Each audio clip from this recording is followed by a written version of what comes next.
Welcome, I am John Halcyon Stin. This is Hug Nation. Thank you so much for being here. It is a treat to spend this moment with you. Today's topic is marriage equality, but it's really about civil rights, about the tide of progress, about an exciting time. And I just wanted to take this moment to just sit with and let the monumental magnitude of what has happened with the shift in our culture just sink in. Now, there are people that quickly spite up and say, well, yeah, but there's so much work that still needs to be done. No crap. That's like when a baby's born saying, well, yeah, but there's so much work that you still got to do on that thing. Yeah, but we just had a beautiful, now finally healthy, gay marriage appropriate and acceptable and eligible baby that was born into our culture. So we can celebrate. There are other people that are making a big hubbub and saying, you know, this is all a smokescreen to distract us from the real issues. This is not a Kanye outburst or a Caitlyn photo shoot. This is a real issue. This is not some just, well, it was going to happen anyway. No, in California, we have been fighting back and forth, legal, illegal, illegal. It's like such a flip-flop that if you're gay and you get married, you got to have Velcro on your wedding ring. This is big. This is significant. I've always kind of grown up with the understanding and the belief that civil rights was something that happened in history.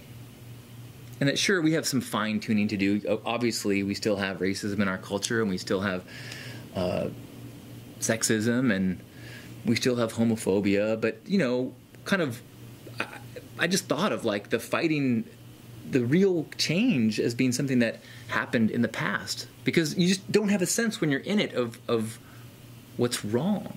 I remember, well, I don't remember, but when I was born, homosexuality was a mental illness in the DSM psychological, handbook.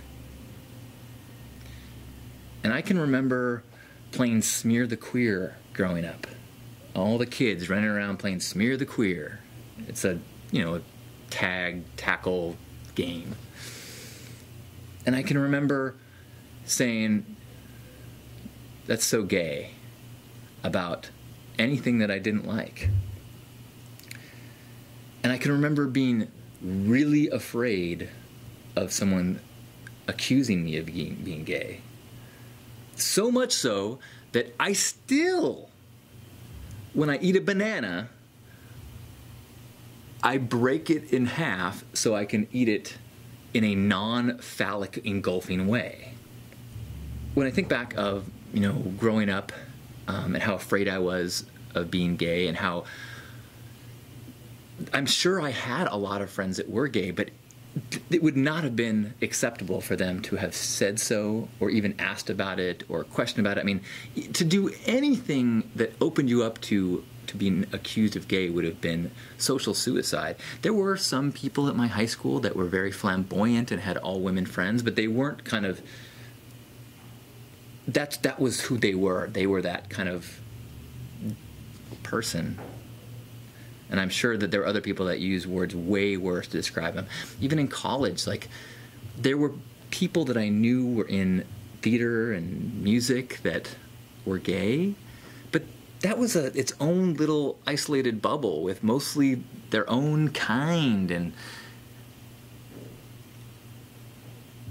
I think about, it was so not what it is today.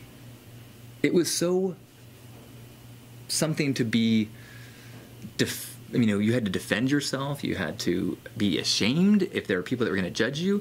And I know fraternity brothers that after the fact, years later, finally came out.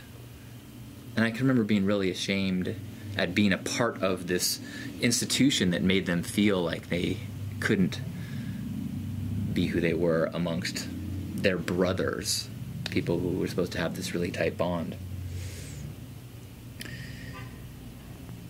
And so to see now that being gay is not some, outlier, it's not something weird, it's now come out of the shadows, it is bright, and it is normal. Being recognized officially is a huge deal. It is significant. When I saw the pictures of the White House being lit up in rainbow, I was like, whoa, like this isn't just like, this means, and when I saw a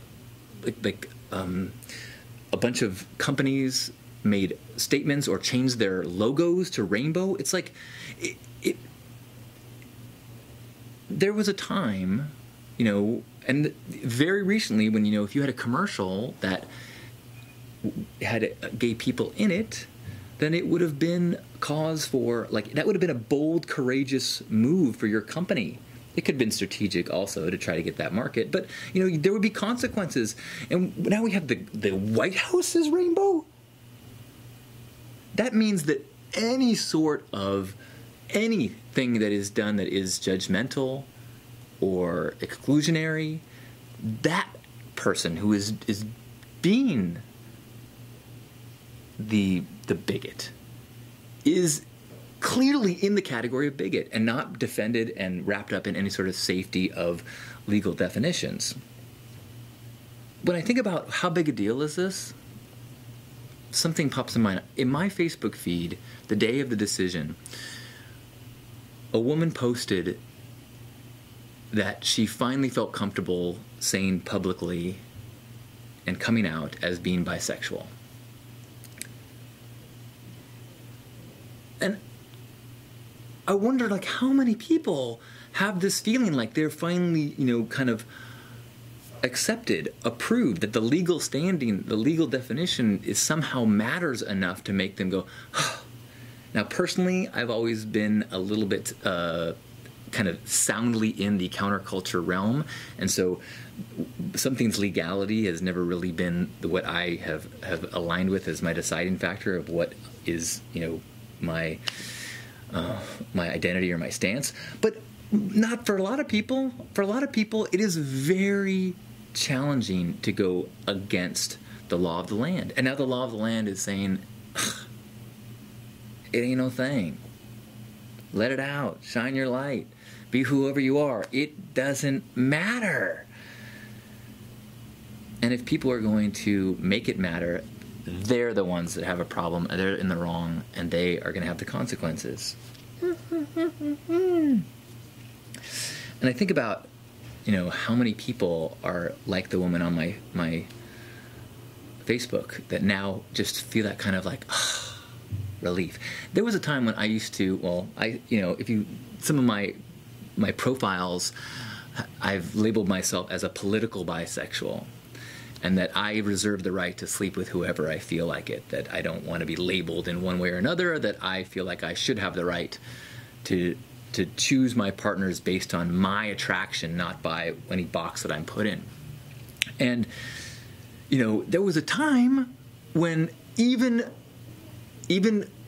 entertaining the question of non-straight sexuality was considered to be a fairly bold and courageous thing, and people would applaud the way that I phrased that, and it's so exciting to know that it doesn't mean anything anymore. It doesn't need to be said. It's like a joke that's no longer funny because nobody knows what a 8-track player is anymore. Yes. So to everyone who has put their liberty and their safety on the line to make sure that their bright light does not get dimmed, bravo. To everyone who has allowed their minds to be changed, bravo. And to the United States of America, one nation, indivisible, with liberty and justice for all. Bravo. I love you.